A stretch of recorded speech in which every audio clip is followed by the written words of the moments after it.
এটাই বাস্তব। আর রইল আমি এমন ভিডিও কেন করি। দেখো, কেউ ইচ্ছে করে এমন ভিডিও করে না, সেটা সবার আগে যারা বোঝার তারা ঠিকই বোঝে। আমি ইচ্ছাকৃত করছি না, আমার সত্যিই টাকার দরকার, জীবনে বাঁচতে গেলে টাকার দরকার। টাকা সব কিছু না এটা আমি জানি, কিন্তু জীবনে বাঁচতে গেলে টাকার দরকার। সত্যি বলতে আমার পরিস্থিতিটাই এরকম যে আমার এখন টাকার দরকার, আর আমি টাকার জন্যই ভিডিও করি। এখানে লজ্জার কিছু নেই, আমি বুক ফুলিয়ে বলতে পারি। হ্যাঁ, সবাই তো টাকার জন্যই সব কিছু করে। টাকার জন্য যদি মানুষ কাজ করতে পারে, আমি টাকার জন্য ভিডিও করছি, এটাও তো একটা কাজ। সবাই কি সব জায়গায় যেতে পারে? আমার থেকে খারাপ ভিডিও অনেক আছে, কিন্তু আমার জায়গায় কজন আছে, এটাই বড় কথা। আর রইল শরীর, মানুষের যখন মন মরে যায় না, মানুষ আর শরীরের চিন্তা করে না।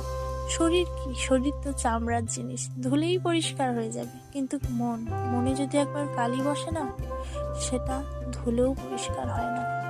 তবে আমি কখনো কারো খারাপ